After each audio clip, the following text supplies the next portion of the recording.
মাত্ৰ তিনিটা বস্তুৰে আজি বনাম মই এখন খুব ধুনীয়া চব্জি আৰু এই চব্জিখন খালে কিন্তু আপোনালোকে মাছ মাংস সকলো পাহৰি যাব।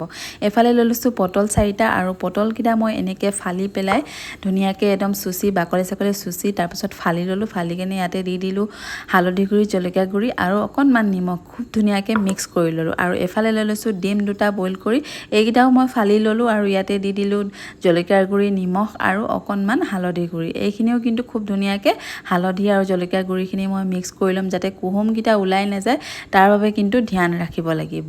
আৰু এতিয়া লৈ লৈছোঁ এখন পেন আৰু ইয়াতে দি দিম তেল। তেলখিনি গৰম হোৱাৰ পাছতে দি দিম ডিমকেইটা, যাতে ৰঙা ৰঙাকৈ মই ডিমকেইটা ফ্ৰাই কৰি ল'ব পাৰোঁ। এফালে দেখিছে নহয় ধুনীয়াকৈ ৰঙা ৰঙাকৈ লাহে লাহে উলটিয়াব যাতে কুহুমকেইটা ওলাই নাযায়। কিন্তু কুহুমকেইটা ওলাই গ'লে কিন্তু খাই খাইতো ভাল লাগিব কিন্তু দেখিবলৈ বেয়া হৈ যাব। গতিকে কুহুমকেইটা যাতে নোলায় তাৰ বাবে আপোনালোকে ধ্যান ৰাখি লাহে লাহে ফ্ৰাই কৰিব।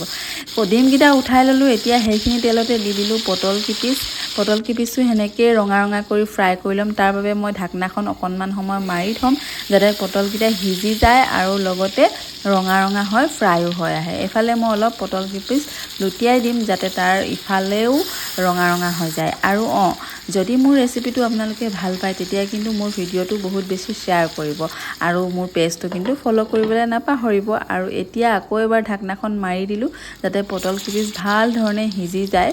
এফালে মোৰ পটল কিপিচ ৰঙাও হ'ল আৰু খুব ধুনীয়াকৈ সিজিও গ'ল।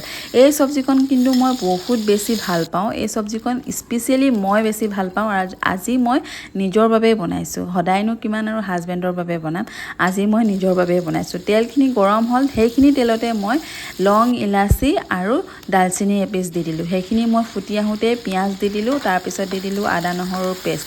এইখিনি অকণমান সময় মই ভাজিম। তাৰপিছত দি দিম ইয়াতে হালধি গুড়া, জিৰা গুড়া আৰু অকণমান ৰেড চিলি পাউডাৰ যাতে কালাৰটো ধুনীয়া হয়। আৰু মছলা ইয়াত মই বহুত বেছি ব্যৱহাৰ নকৰোঁ। আৰু এতিয়া দি দিম সেই মছলাৰ বাতিটোৱে মই অকণমান ধুই পানী, আৰু এতিয়া দি দিম আন্দাজমতে নিমখ আৰু দি পেলাই ধুনীয়াকৈ অকণমান সময় ভাজিম।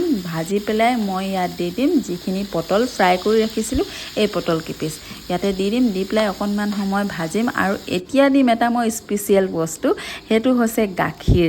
আজি মই এই চব্জিখনত কিন্তু পানী নিদিওঁ, ইয়াত দিম মই গাখীৰ। আৰু গাখীৰ এবাটি মই দি দিলোঁ। আৰু আপোনালোকে আন্দাজমতে দিব, পটল যদি বেছিকৈ লয় তেতিয়া বেছিকৈ দিব আৰু যদি কমকৈ লয় তেতিয়া কমকৈ দিব, এটা আন্দাজত দিব। এফালে মই ঢাকনাখন মাৰি অকণমান সময় সিজিবলৈ ৰাখি থ'লোঁ। এফালে দেখিছে নহয় গাখীৰখিনি উতলি উতলি ডাঠ হৈ আহিছে আৰু পটলখিনিও খুব ধুনীয়াকৈ সিজি গৈছে। এই চব্জিখন কিন্তু খালে আপোনালোকে মই গেৰাণ্টি দি কৈছোঁ মাছ মাংস একোৱেই আপোনালোকক দৰকাৰ নহ'ব, ইমান বেছি টেষ্ট লাগে নহয়। আৰু এতিয়া ওপৰতে দি দিম ডিম কিপিচ। ডিম কিপিচ মই আগতে নিদিওঁ, যাতে অকণমান যেতিয়া চব্জিখন হৈ আহে তেতিয়াহে মই ডিম কিপিচ দিম, যাতে ভাঙি নাযায় আৰু খুব ধুনীয়াকৈ ইয়াৰ ভিতৰত মছলাবোৰো সোমাই যায় আৰু খায়ো খুব বেছি ভাল লাগে, নহয় জানো। আকৌ ঢাকনাখন অকণমান সময় ৰাখি উতলিবলৈ দিলোঁ। আৰু এতিয়া দিছোঁ মই ইয়াত অকণমান চেনি, বেলেঞ্চ হ'বলৈ। আৰু যিহেতু মই গাখীৰ দিছোঁ ন, অকণমান মিঠা মিঠা মিঠা ফিল আহিলে খুব বেছি ভাল লাগিব। নিমখো আন্দাজমতে দিছোঁ আৰু অকণমান চেনি দিছোঁ যাতে নিমখ আৰু মিঠা দুয়োটাই লাগে। তাৰপিছত অকণমান গৰম মছলা দি এফালে মোৰ পটল আৰু ডিমৰ চব্জিখন হৈ গ'ল ৰেডি। আৰু ইমান বেছি টেষ্ট হয় নহয়, মানে কি ক'ম। এফালে দেখিছে নহয় মোৰ চব্জিৰ লুকটোৱে চাওক কিমান ধুনীয়া হৈছে। জোলকণ চাওক, একেবাৰে মই পাতলো কৰা নাই, একেবাৰে ডাঠো কৰা নাই, খুব ধুনীয়া এটা টেষ্ট হৈছে। এইখিনি আপুনি ৰুটিৰ লগত খাই, ভাতৰ লগত খাই, আপোনাৰ ইচ্ছা। আজিলৈ আহোঁ, নেক্সট এটা ভিডিঅ'ত আকৌ লগ পাম, তেতিয়ালৈকে